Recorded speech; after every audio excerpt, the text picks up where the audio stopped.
we're going to do cracking WEP update. Alright, in this update we're going to show you 4 new attacks. A little bit better than the last attacks we showed you. The first 2 that we're going to show you are ARP request replay and fragmentation attack. These 2 are clientless attacks. They don't require clients to be connected to the AP. The next 2 are client-based attack. They are cafe latte and the hurt attack. And then finally we're going to show you a new way to crack the IVs. It's the PTW crack. So let's get to it. Alright, for this video we're going to be using Backtrack 3. And like usual, we are going to be using our Linksys WUSB54GC wireless card. And if you do a mod info on the RT73 driver, you'll see that it already has the enhanced driver installed.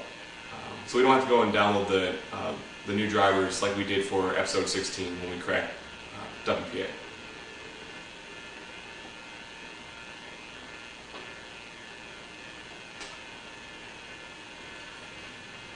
Alright, so all we need to do is kind of input some commands to set up our wireless card. Of course, we gotta enable it, put it into monitor mode,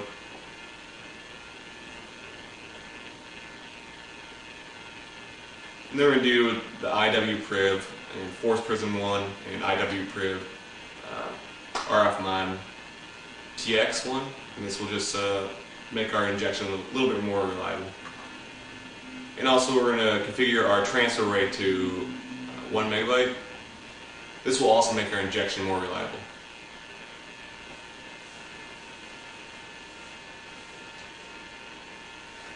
And then we can just start Kismet using the start-kismet-ng command. Kismet's a good program to find access points in your area. And we're going to be attacking Infinisys access point, and it's on channel 5. Alright, that's about all the information we need right now, and it's all set up. So let's get into the different methods of increasing the IVs. The first attack we're going to show you is the ARP request replay attack. Now this attack is probably the most reliable for generating IVs. Basically what it does is it looks for an ARP request and then it sends that ARP request to the AP and then it repeats that ARP request. So the ARP request then gets a reply back from the AP, but every time it sends that reply back there's a new IV, and this allows us to get to generate unique IVs very quickly. So let's get started here, and we're just going to run arrow dump on channel 5 in our wireless card.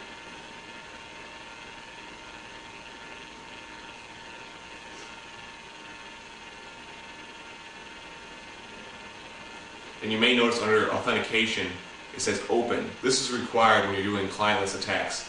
It will allow you to create a fake authentication with the AP, so that way you can replay the packets. In newer versions of AirPlay, they have an option to test your injection and quality. I would recommend doing this if you have a wireless card that you're not sure if you have injection, if you're not sure if injection works with your wireless card. And just AirPlay -9 and then your interface.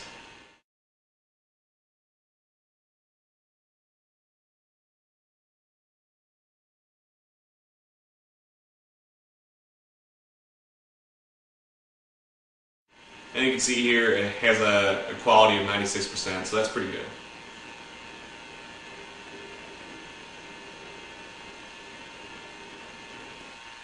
First thing we're going to do is we're going to do the fake authentication. And I'm just going to stop arrow dump here so I can copy the BSSID number because I'm going to need it later. And just AirPlay -1 0, which is the delay, we just want to do it once, -A, which is the BSSID that we just copied, and then our interface.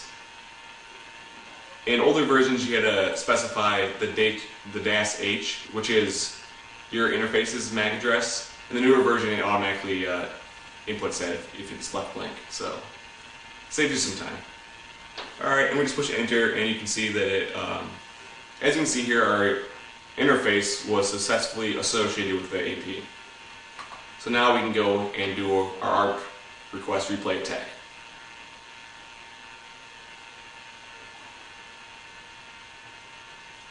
And that is the -3 option.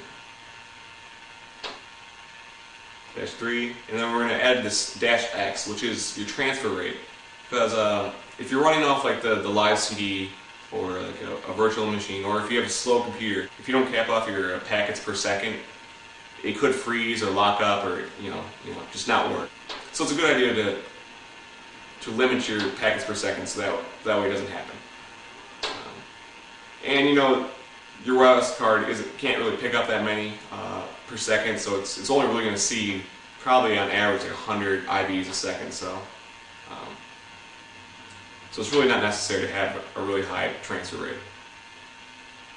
Alright, we're just going to restart AeroDump here with it's specifically looking for packets from this access point. And you do that by specifying the BSSID. Alright, and we're going to start our attack, and we're just going to wait for an ARP request packet.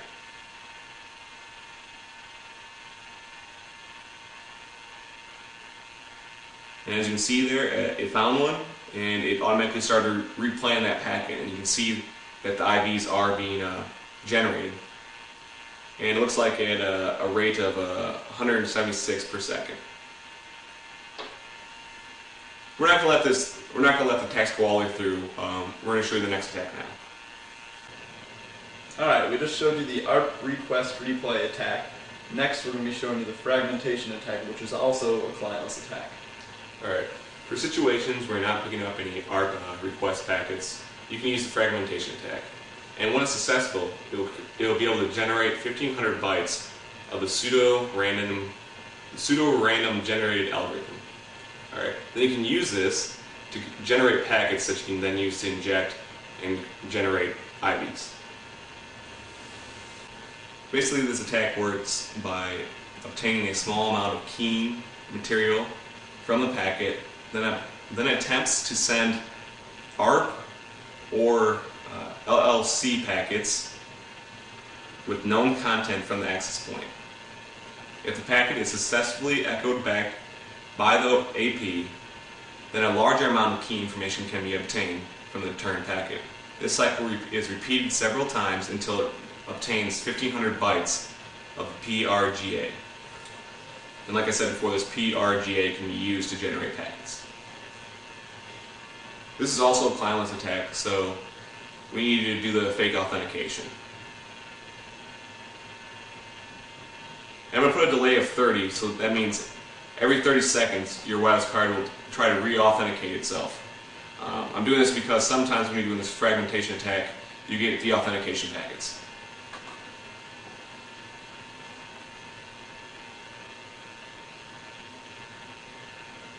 Alright, and the fragmentation attack is the fifth option.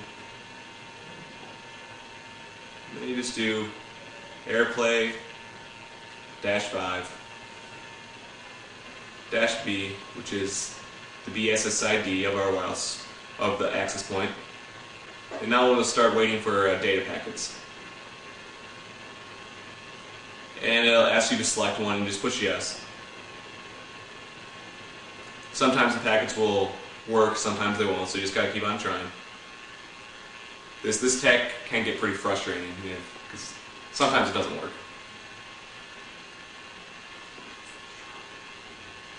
And as you can see, it's picking up those different keyed information.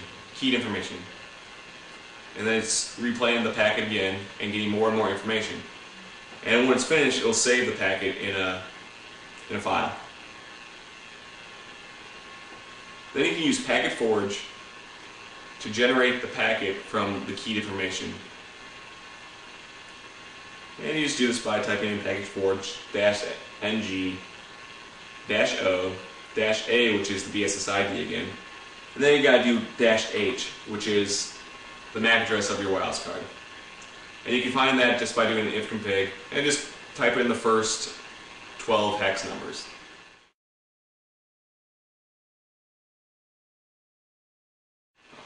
Then you gotta do -k, which is the source IP address, and then you just put in 255.255.255.255, and then do the same thing for the destination IP address, which is the -l. Then you gotta do -y, which points to the file that AirPlay created.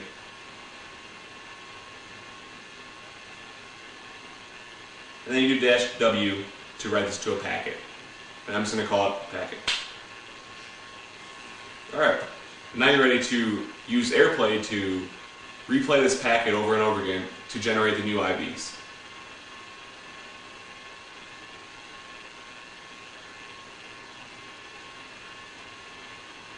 The second option in AirPlay will allow you to do this. So, -2, and then we're going to do the -X to limit our transfer. And then do -R, which is the packet, and then our interface. And of course, we got to start arrow dump up again.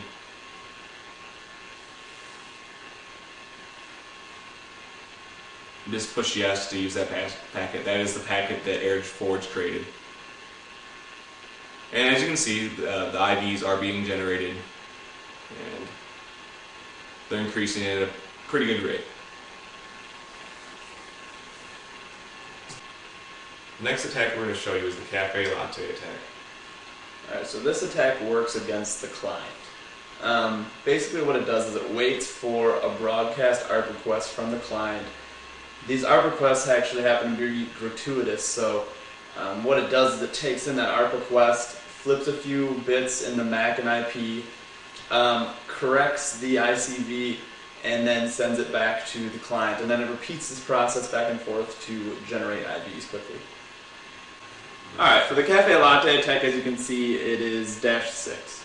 Alright, we're going to put an air replay, -6 for the cafe latte attack, -X 150 to limit the packets per second, and then -B and the SSID, and then obviously the interface.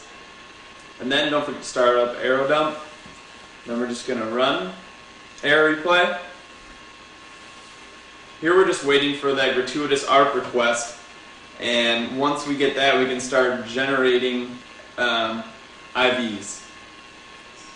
For some reason with our wireless card though, the IV capture rate is relatively slow. Hopefully it'll work faster on other wireless cards.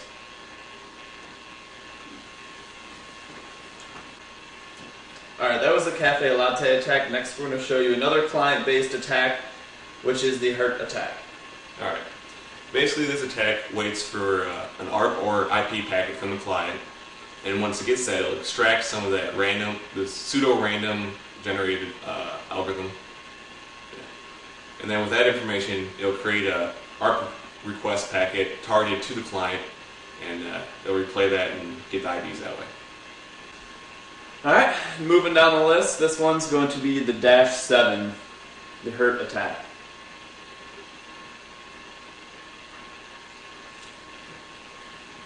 Here it's just going to be air replay -7, again limit the packets per second with the -X, and then the SSID and the interface. And then don't forget to start up arrow dump.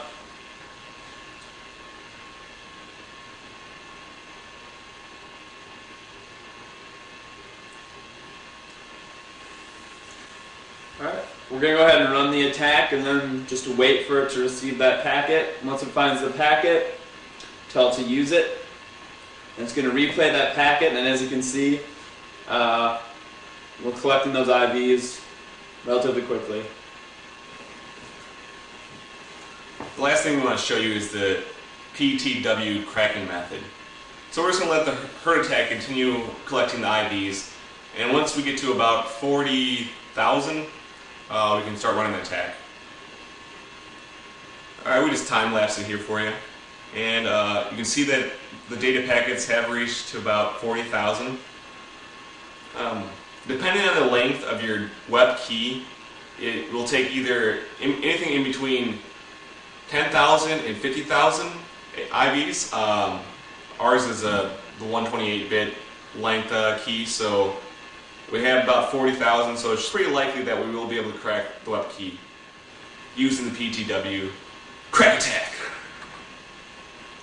We're just going to use the air crack program and then use -C to specify the PTW cracking method.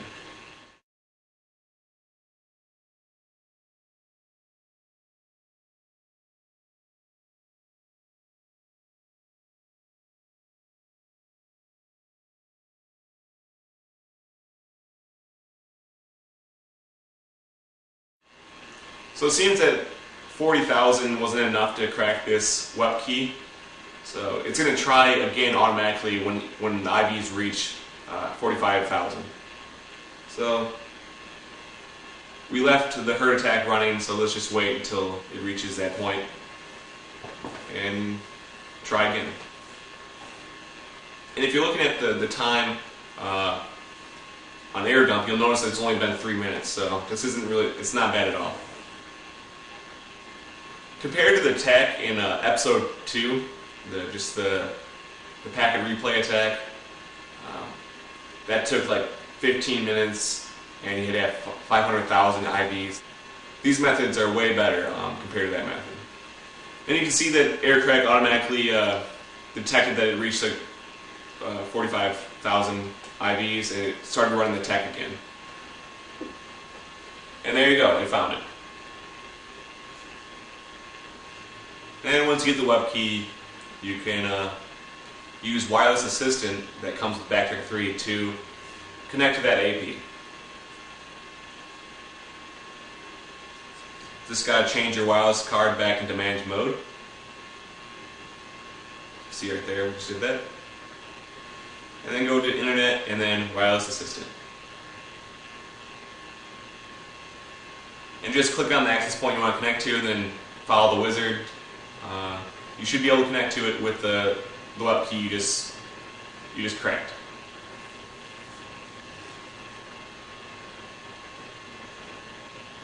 And that's pretty much it. Well, that's it on this episode of Full Disclosure, brought to you by InfinityExist.com. I'm Knox and this is Patch. I do also want to say that pretty soon here we're going to be purchasing a new camera, so please go to the website and donate. And you guys have a good one.